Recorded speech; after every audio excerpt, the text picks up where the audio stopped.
Rick, Tim Reynolds with the AP, all the way in the back. Yeah, hey. On a night where obviously you got a ton of contributions from a ton of guys, can you just kind of summarize the jobs that Ben and TJ did for you guys coming off the bench? Yeah, I mean, those guys were tremendous, and TJ just brought a competitive will to the game. Mathurin jumped in there and immediately was aggressive and got the ball in the basket. And, look, this is the kind of team that we are. We need everybody to be ready. It's not always going to be exactly the same guys that are stepping up with scoring and stuff like that. But, this is how we got to do it. And we got to do it as a team. And we got to make it as hard as possible on them. Left side, second row here. Rick, what do you think of the way Tyrese performed tonight? Just a complete game overall as far as scoring, distributing, and also rebounding as well. Yeah, terrific. I mean, he look, at every game you're going to have to make adjustments against this defense. I mean, there's just going to be different looks. You're going to have different high-level defenders on you. You're going to see some different coverage stuff. It's going to be constantly changing. And so I thought his approach tonight was exactly what it needed to be, a combination of spatial awareness and aggression and, a real good feel for aggression to score along with getting his teammates involved at the right times. And so, he was terrific. Pascal was terrific. Pascal, scored the first 6 points of the game when points were hard to come by. And he did it on 3 difficult shots, one-on-one, fadeaways. Those are tough shots. And so, I was proud of the way we bounced back from a rough ending to the third quarter. That was something that could have shaken us up a lot. But the guys that went back in there to start the fourth they kept their head down and kept competing. Second row towards the center. Coach, Guilherme Sacco from ESPN Brazil. I want to ask you about Miles Turner. It looked like he was struggling the whole game, but in the fourth quarter he made like 3 or 4 defense plays against Chet. And I want to know how you would do to keep all your guys mentally ready for these moments.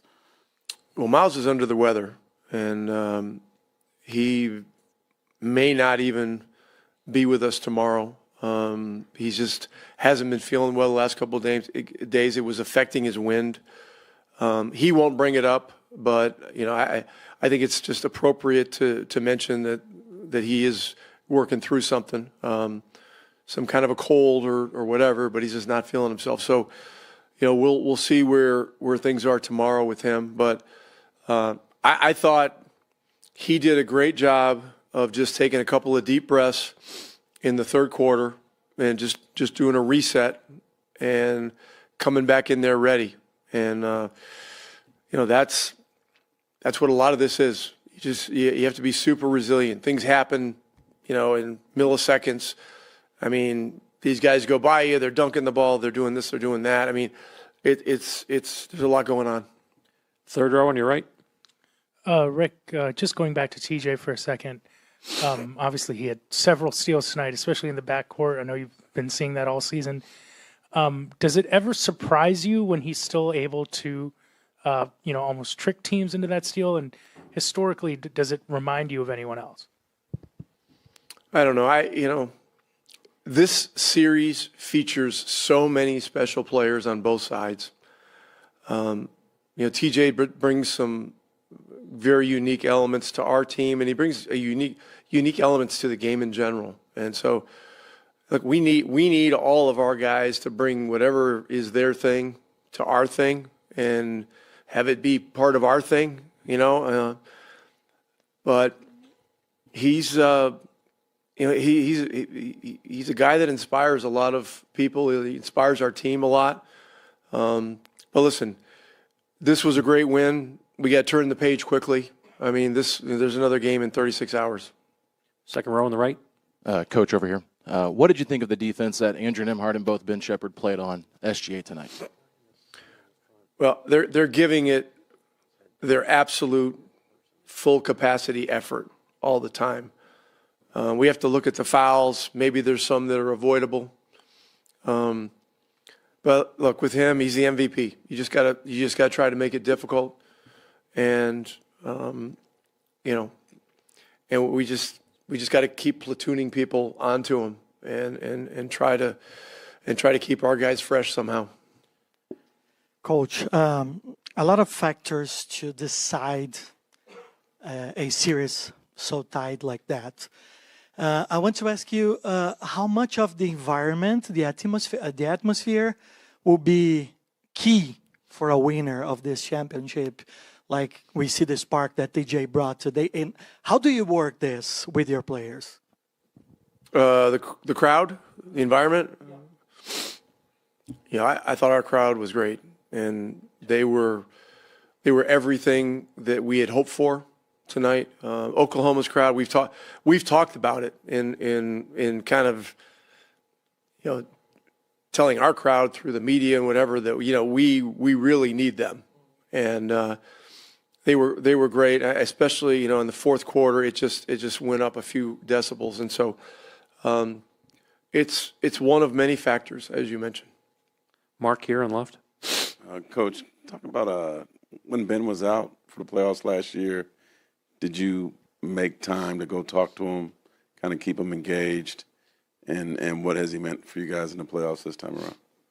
Yeah, I mean he was with the team. He just wasn't playing, and he took a lot of notes, a lot of mental notes, and he may have written some things down. But I do know that after he sustained the injury, it was either in February or early March. You can order these calendars that start on a specific day and then they count days. And so,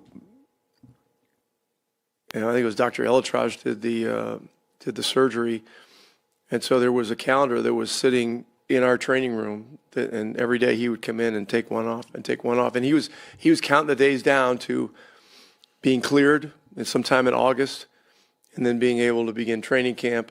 It began 5-on-5 with our guys in September, and then to begin training camp, really with his eyes firmly set on an opportunity in the playoffs. And so, he's put in a lot of work to be ready for these moments.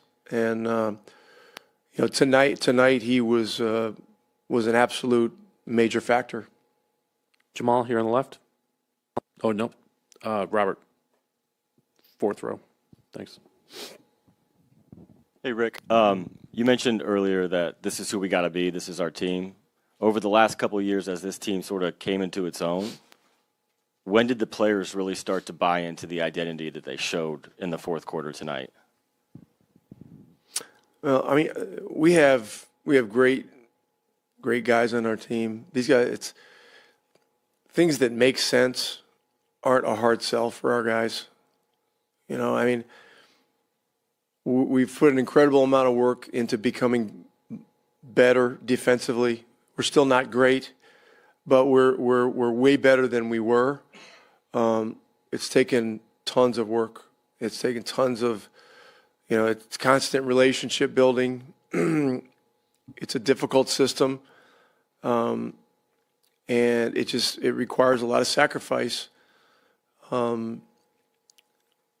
But when you execute it the right way, whether it's 2 years ago in some game that doesn't seem very meaningful in mid-January, or in Game 3 of the finals, these guys see where important things are important and hard things are hard. That's a phrase I've used many times. Hard things are hard, but our guys are, they've made the investment, and it's an ongoing thing. It's like a great marriage. It's a lot of work. Thank you, Coach. Bennedict, every day when people go out of his house, try to have a nice day. Did you thought about this, that you were going to have a good game today? Yeah, is that a true question? I'll pray every morning. Oh, that's what you're trying to say? No, just pray every day. I know I'm going to have a great day. Over here on the left side, second row. Bennedict, you didn't play in the first quarter. I guess how did you kind of stay ready mentally for when you got into the second quarter, and how do you think you've kind of grown when it comes to being ready when your number is called? Just staying ready. Whenever my number gets called, just to go in the game and do the right things and trying to have my team win. That's the whole mindset. Over on the right side, third row. Bennedict, it felt like when the bench came in the second quarter, the energy in the whole building kind of shifted. Did you feel that? Did you feel like maybe there was a little extra juice after you guys went on a run in the second? For sure. I think, having guys like TJ and Obi gets in the game and Shep, just playing hard. It's a group of guys who play extremely hard, and I think that's exactly what we needed, just to get the fans back on their feet, and everybody was cheering. So, Scott on the right. Ben, that's something as a collective, as a bench, you guys talked about, obviously knowing you needed to contribute more. Is that something as a group you talked about, or just knew you took it upon yourself whenever your moment came? I think that's our job. Like I said, just get in the game and have that mindset. I think that once we get in the game, I told the guys yesterday that we don't have as many chances of the one who start the game. Obviously, we have less minutes, but I think you just have to get in the game with the right mindset, and you just got to give it all you got, win the game. Dustin here on the left. Ben, just what got you into rhythm offensively? You're obviously able to hit a lot of those mid-rangers and threes and stuff like that. I mean, how did you find space, and what got you, just into a rhythm shooting-wise? Pretty much just shooting shots I like. I was able to get in the gym a lot, this weekend, just prepare for this game. Jamal up front. I know you talked about it in the past before, but last year, going through the experience of not being able to play in the run, how much did you think that helped prepare you for being able to contribute in this run? I think as much as I was out last year, not being able to play, I learned a lot. Just being on the bench, being next to, the coaches who were able to run me through the game and stuff like that. So, I was able to, it was an unfortunate situation, but I was, fortunate enough to learn a lot and be ready for this year. Front right. Hey, Ben, up here. It seemed like in game two, at certain points, the offense went stagnant and you guys weren't able to move the ball as much. And tonight, there was a lot of off-ball movement, guys cutting towards the rim.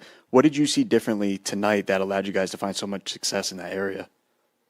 I think our aggressiveness. I think, the way we started the game, wasn't the best, but we were able to, call a timeout and pretty much execute what we usually do. And I think when we play Pacers basketball, that's the best thing that, we're going to get and the fans are going to get. Second row here on the left. Bennedict, Rick Carlisle told us a story about how you were basically counting down the days till you could return from the labrum injury, and you were like coming in every day, taking the sticky note off of the calendar. Can you describe what that was like for you? And then secondly, what does Obi Toppin mean to this team from an energy standpoint? It was crazy. It was crazy. I think that I don't want to say it that way. A lot of people enjoy playing basketball, but I really love playing basketball. I think it's, family and basketball for me. So, me not being able to play, I wish I could do anything to be on the court, but I couldn't. So, like I said, trying to put myself in positions where I could learn about the game and just improve as much as I can. And Obi has been great, man. He's been the player that, I wouldn't expect less of him, because he's a source of energy and, he's always smiling. He has a contagious energy. So just him coming to the game and bringing, whatever it is, defense or offense, it's always great to have. Last question here on the left side, standing.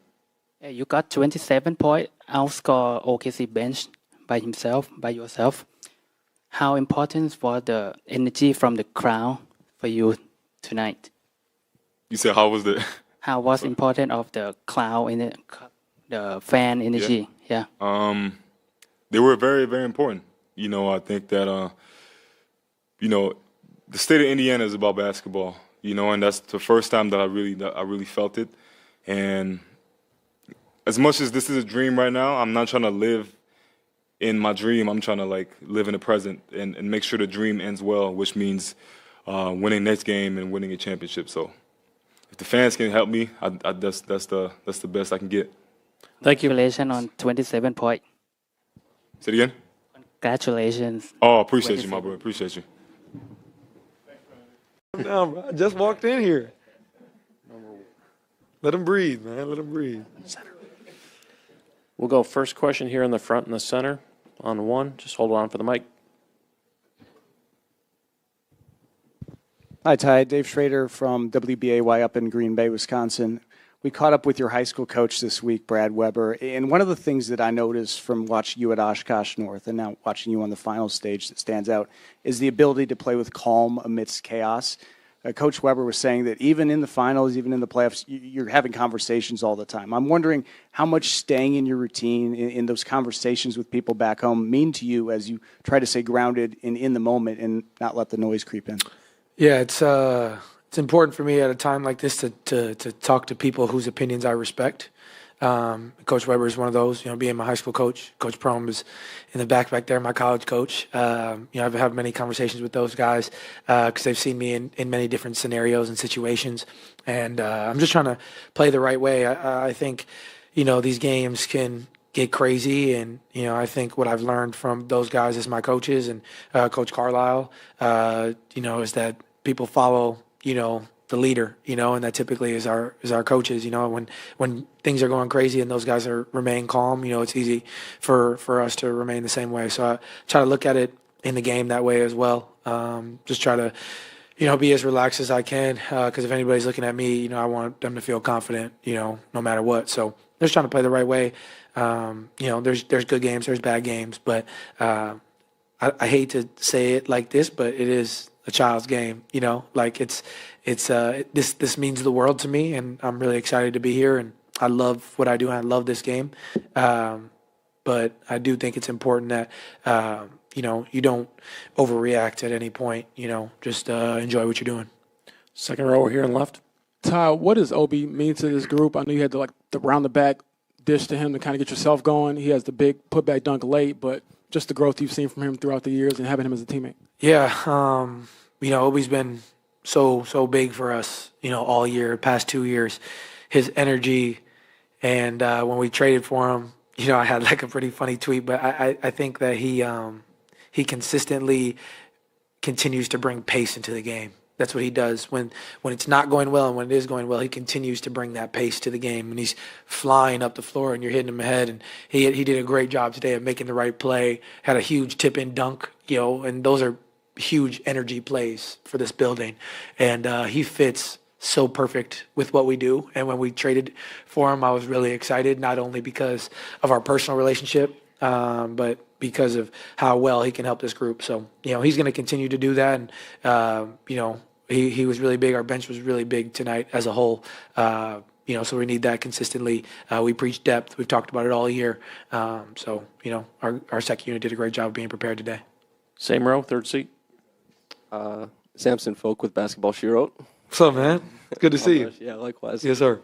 So you had that show on Shai where you forced to travel, and then towards the end of the game, you guys were like a trash compactor, keeping those guys in. How hard is it to set the edge and keep a guy like that bottled up? Like the ball pressure at the level of the screen was incredible. Yeah, I think with Shai, he's so good. He's so slippery, in between those gaps. It's like he splits screens that you're like, I don't know how he's doing that. And I think in game 2 specifically, if you watch a lot of my coverages, I did a poor job of being at the level. I was back, and then he could come off, and he had so much space. And now he's kind of manipulating me with in and out, or he can just split and throw through. I thought that was something we really had to clean up coming into today. And you're consistently trying to mix things up, because if you give any good player the same look over and over, it can be really tough. So, whatever it is, a show at the level, I just can't be flat. If I'm flat, there's nothing I can do with him coming downhill. So, just consistently trying to grow. And as you know, it never is always perfect. Sometimes you got to figure it out. And I think the big thing that makes it easier is when Drew is really blowing through, those screens. And, I think more times than not, he's getting held and having to fight through. And it's the finals. It's physical basketball. But I thought he did a great job of really fighting through. And if I can just hold him for a second, give him more time to get back square, it makes things easier. So just got to do a better job of being at the level, presenting myself as much as I can. Because if I'm back, he's a really tough cover. On your right, Dan. Dan Devine, Yahoo Sports. Bennedict Mathurin, 27 points in 22 minutes. I think 5 of those 9 buckets were in the paint. I know there's been so much conversation about getting in the paint. What did he bring to you guys off the bench tonight? And, what did you see of his ability to get downhill? Yeah, I thought he just did a great job of just playing within what we do so well. He did a great job of coming off handoffs, reading the pocket, rising up for the mid-range. This is a defense that will give that up, analytically, that's not the best shot. But I thought he did a great job of hunting that, getting downhill. And what Ben does at such a high level is get to the free throw line. And in this series, we need to get free throws. We need to get to the paint. And I thought Ben did a great job of that. Our bigs were great, Miles and Obi and Pascal, of setting solid screens to allow us to really get in the pocket and make reads.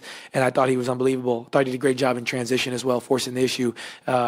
Getting downhill. So he just made big play after big play. And that's the great thing, about the finals, the great thing about basketball. When you have a team with this much depth, it can be anybody's night. And just so proud of the way that he responded, tonight. And I feel like he's had a great series, honestly. And, that was a big game and huge minutes for us. And it's a guy that we missed heavily last year in our run. And we can consistently talked about it, all year, how important it's going to be, for him to be a part of this playoff run. And you're seeing why that is. So he was a huge reason, for our victory tonight. Third row on your left. Hey, Tyrese. Jake Nissy, right here. Jake Nissy from the Daily Mail. There was a point early in the first quarter you guys fell down. I think it was 15-6, quick timeout. What was kind of said during that break, and kind of how does this group keep finding the spirit to keep coming from behind in games? Yeah, the conversation was like, we got to wake up. I think that was the biggest thing. We had a couple bad turnovers there. We were playing a little antsy. Antsy probably is the right word. But I thought we just did a great job of responding. Like, it's the NBA. 10 points is nothing. 20 points is nothing. No lead is safe. So you just got to put your head down and just one play at a time. That's what it is.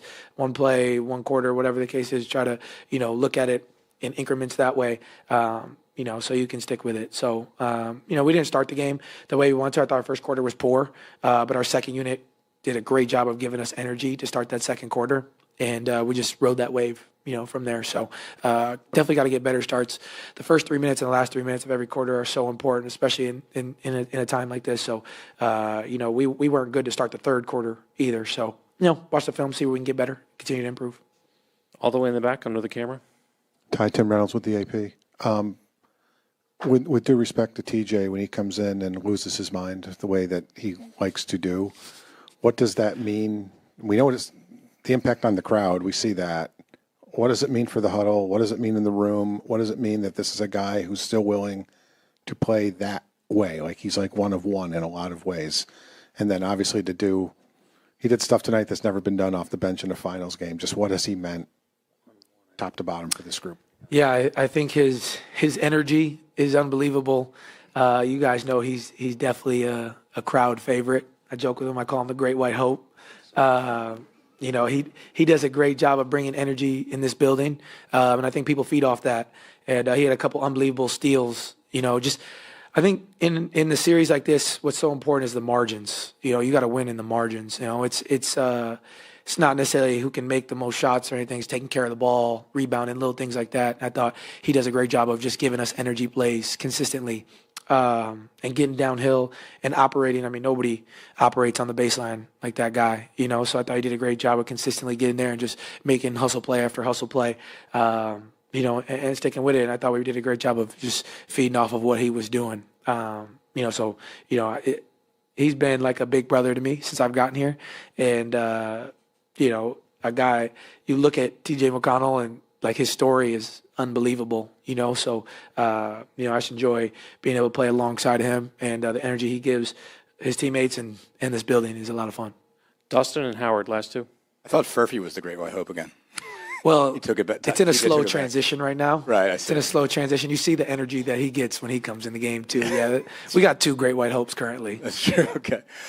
You obviously talked in between game 2 and game 3 about the importance of just mixing things up, playing off the pitch a little bit more. Just what did you like about just the way you attacked their defense, the way you were able to get the ball in the paint and get yourself some sort of downhill rhythm in this game? Yeah, I think we did a great job of just playing off the pitch, off handoffs, screening, all those things. I thought we did a great job of.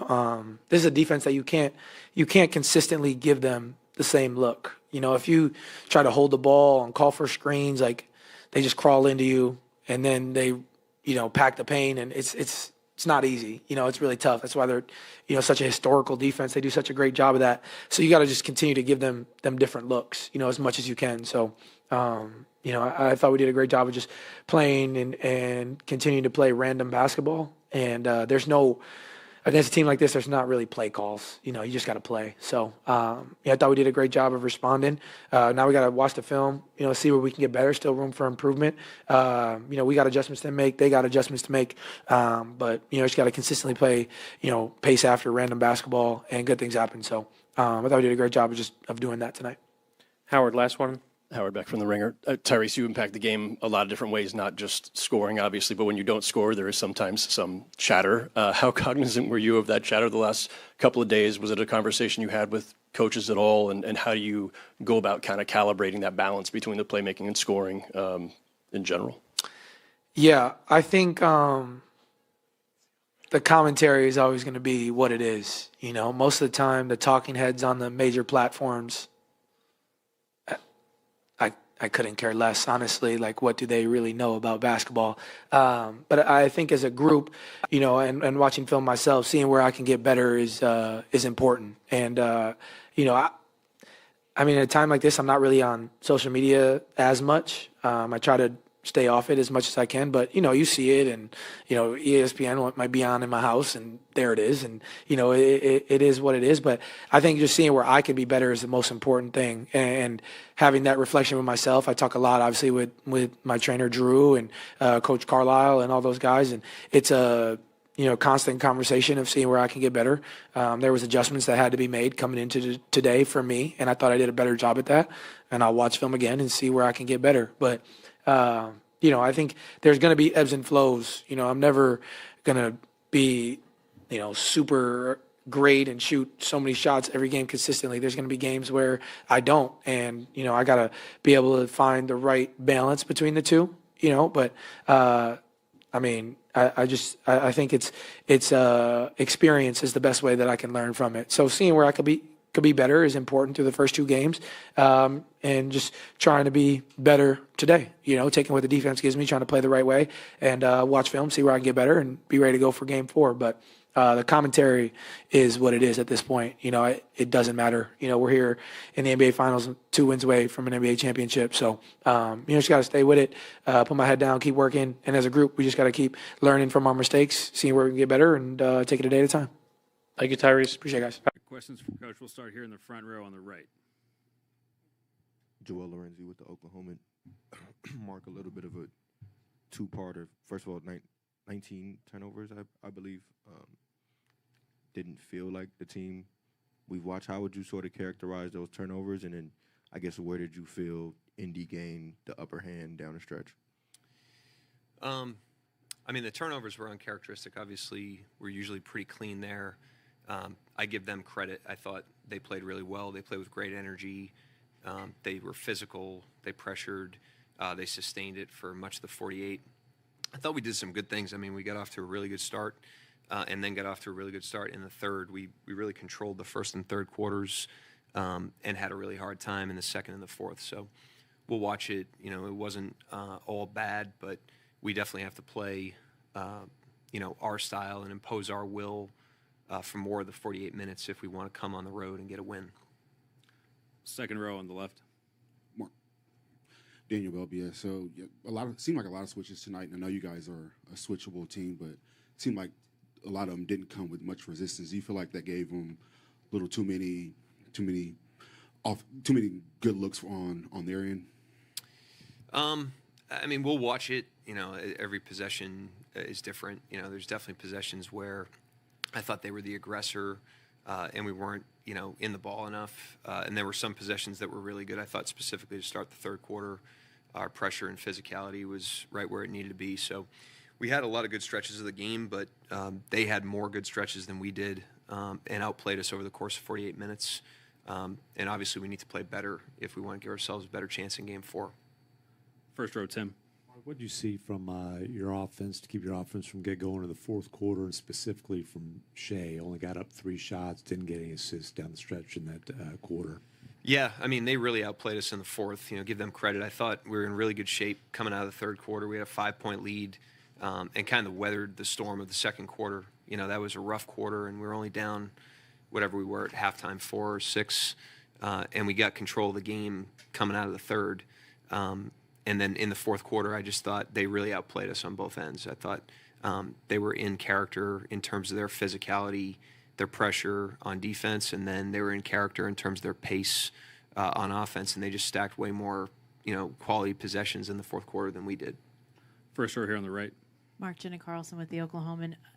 Speaking of their defense, I know Shai's seen everything under the sun, but did you sense additional physicality with him, more double teams coming quicker? What did you see just what they did defensively with him tonight, and what do you have to adjust going into 4? I didn't think they really changed their schemes very much. I just thought they were sharper, like I said, with the physicality and the pressure, and their physicality was stronger than our force in a lot of those possessions. Not all of them. Obviously we had really good stretches of the game, but not enough good stretches of the game to stack up to a win on the road. Second row on the left. Excited with the Athletic. You don't often see, a stolen inbound in the NBA, and I think McConnell got you at least 3 times for just catch layups. How inexcusable do you view those turnovers, and how much do you think that, snowballed?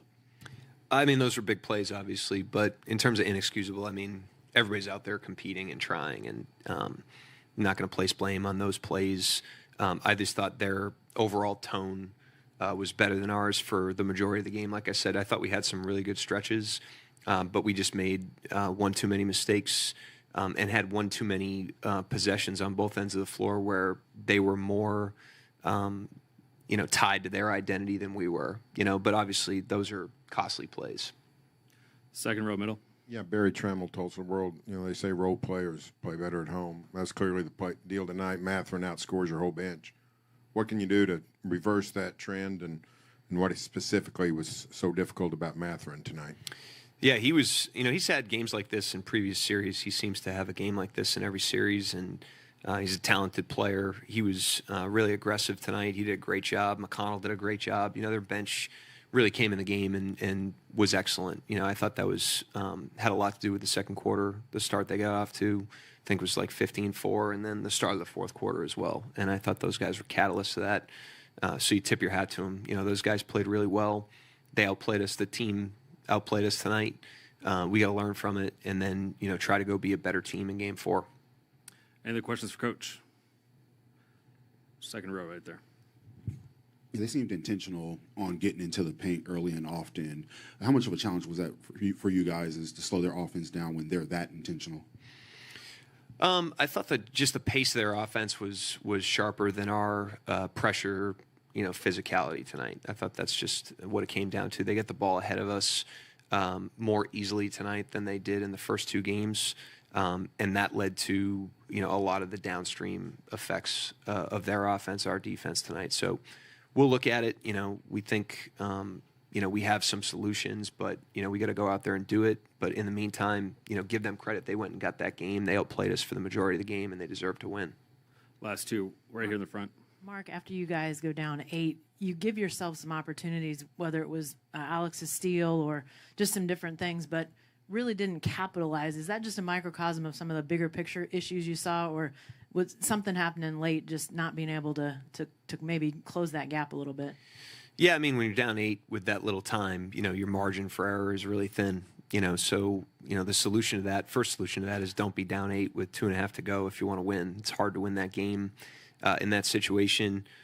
We're always going to try to do everything we can to try to close a gap and put game pressure on the opponent. But they did a good job, holding us off down the stretch. I thought their execution even late in the fourth quarter when they had a lead was really, really strong, and they did a good job slamming the door on the game. Last question back on the right. Hey, Coach. Leandro Sarra from ESPN Brazil. You guys had some missed free throws in the fourth. Do you feel like that played a big factor, and do you credit that to the maybe the inexperience of the players or the environment? What do you think about that? I'm not, I don't really know, to be honest with you. Usually we're a pretty good free throw shooting team. We've been in a lot of environments, stepped up in a lot of situations. I have the utmost confidence in the team.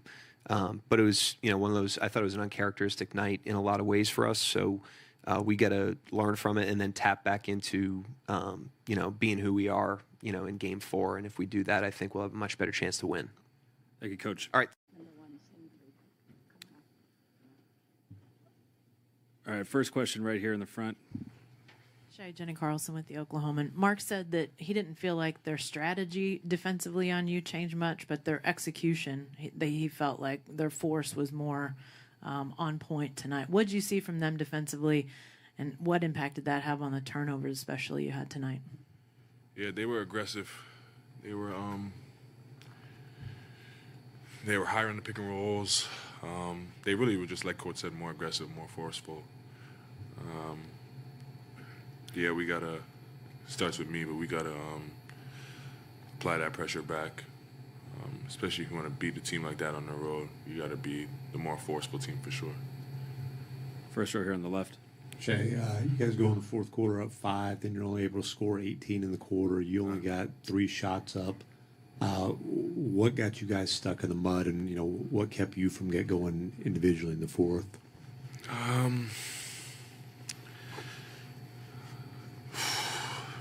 It's hard to say. It's hard to say because I don't see it from a bird's eye view right now. After watching film, we'll definitely have a better idea. But they were aggressive. They were heavy in the crowd. I'm not sure how many points they had, but it felt like that when they scored, we're going against a set defense, and it's always harder against a set defense.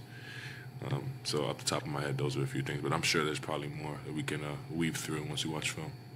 First row here on the right. Joel Lorenz with the Oklahoma. Shai, it was almost too many winning plays to count on the Indiana side. It felt like in the fourth quarter, Obi's put back the steal on the inbound.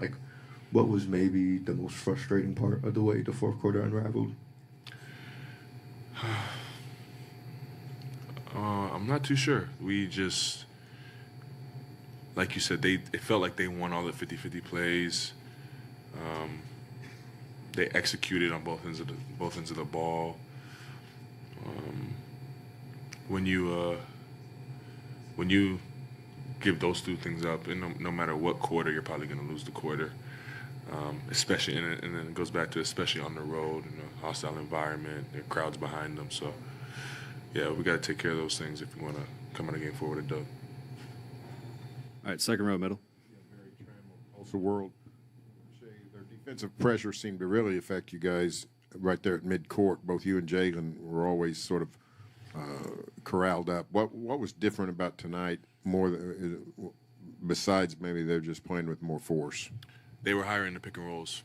Had they been going that high? No, they hadn't. During the series? No, they hadn't. That's what they were higher tonight in the pick and rolls. They were above the screen. So when you come off it, you got to go backwards, and that's a little bit of. It goes back to a little bit more force. If we are more aggressive to start the pick and roll and setting it up, then we get a better angle.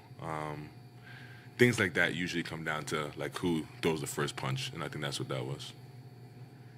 All right, first row, far left. Nick Gallo, KC Thunder. Shai, what do you guys do as competitors here for the next 48 hours? I know you probably wish you could get right back out there and play those guys again right now, but how do you win these next 48 hours? Yeah, learn from your mistakes, rest, recovery, do everything we can to be a better basketball team come next game. Yeah, I would say those things. Second row on the left. Yeah, McConnell steals 3 inbounds, and you guys had a few more. I think Caruso called them pick-6 type turnovers where it's just, run-out dunks. As you look at a game like this, how detrimental are not only those points, but just how it feels when a guy just, steals an inbound layup? Yeah, those plays hurt, especially because they're very controllable. You can take your time and inbound the ball, but you make mistakes in basketball, no matter the stage, and we definitely had opportunities to cover those things up. But also, you also don't let plays like that happen. It just goes back to being tighter, being more focused, being more forceful all night, and things like that really hurt for sure. Last question, fourth row, the middle. John Hollinger from The Athletic. Yeah, 9 of 20 from the field tonight. Did you feel happy with the shots you got, or did you feel like you could get to better ones, or was it more just you got what you wanted and missed on them? Yeah, I feel like I had some good looks in it that I missed that I usually make.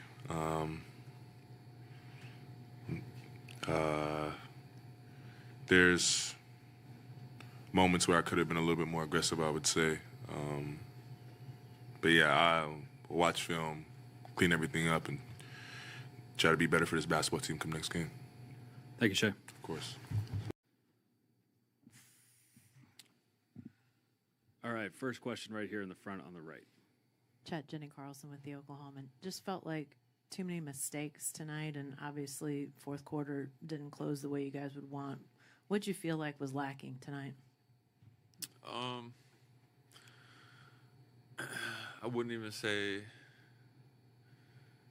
there's a feeling of something being lacking. There's a lot of areas we can clean up. Myself personally, everybody down the roster that got in tonight can look in the mirror and see where they can be better. Everybody who stepped out there can be better, and it starts with me. I got to be better. There was a couple opportunities that we gave away on the inbounds, just taking care of the ball. You could look at every single breakdown and see an opportunity to be better.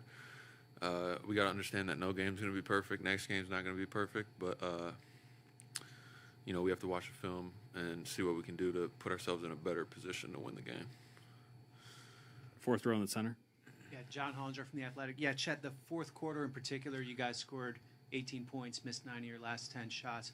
What do you think happened to you guys down the stretch that caused you to struggle so much? I'm going to have to go back and watch the film on that one. I don't want to say something without being able to see the whole picture. But obviously, to win games of this magnitude at this level, we have to be better than, the stat you just threw out there.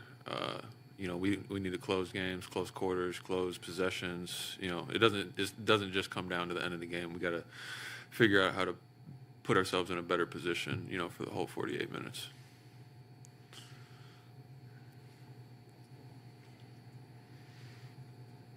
Second row here.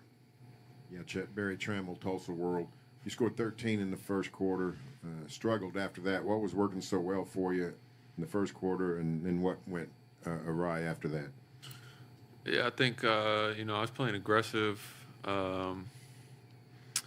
but, I kind of got more to 2 feet when I got in the painted area, and then, the plays that didn't go my way, I felt like I got a little sped up at times, and, I got a little bit out of control in the paint, which is, again, another one of the areas where I need to clean up and be better for the next game.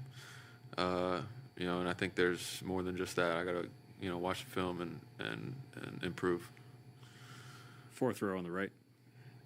Joel Lorenzi with the Oklahoma. Chet, we just asked Alex in the locker room if this feels at all similar to the way the Denver series sort of unfolded, and he was just saying that this is probably more frustrating because it is the finals. I just wonder what's sort of the most frustrating part about the way these finals have unfolded, and do you feel there are similarities to the Denver series? I wouldn't say that now is the time for emotions to be thinking about how you're feeling, emotional this, emotional that. Like, you kind of have to cut that out and just kind of look at the substance of what it is. We have a great opportunity here. And, the great thing is we have another game coming up, Game 4, so we can't be thinking about frustration or anything. No matter how good it's going, how bad it's going, the focus can't be on your emotions. It has to be on what we're trying to accomplish, task at hand. All right, thank you, Chet. Yeah.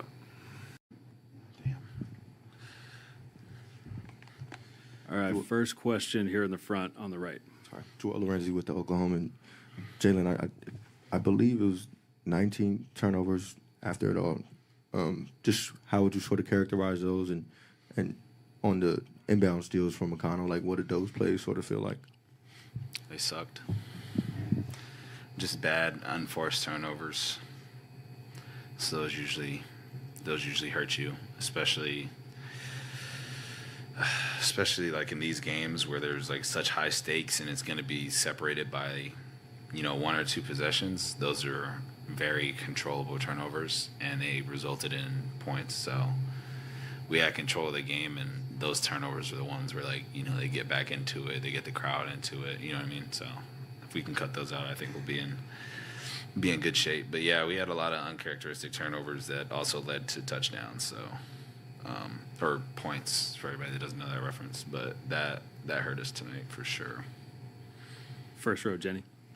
Jalen, Mark said that Jenny Carlson with the Oklahoma. Mark said that he didn't feel like defensively they changed philosophy, but attack and approach was more forceful. How do you counter that going into 4? You said them. Yeah, they didn't change.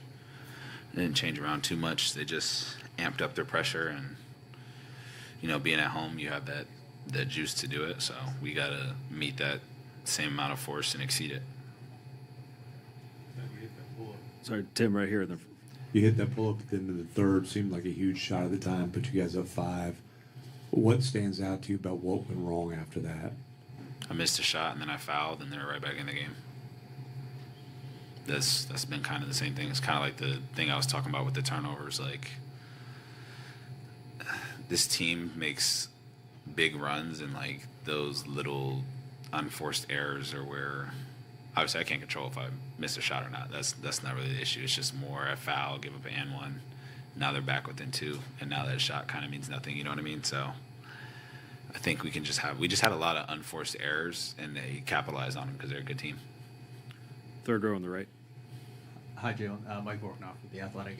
Most young teams, when they try to win a title for the first time, kind of have this inflection point or pivot moment for themselves. Now down 2-1 in this series, do you view that as that moment for you guys? And what do you think you can learn from the Denver series here?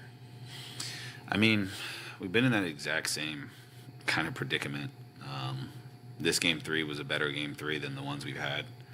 So we'll take that and run with it. But yeah, I mean, it's very pivotal. Obviously, you don't like being down in a series, but we have been here before, so we'll use that experience and work to get better from it.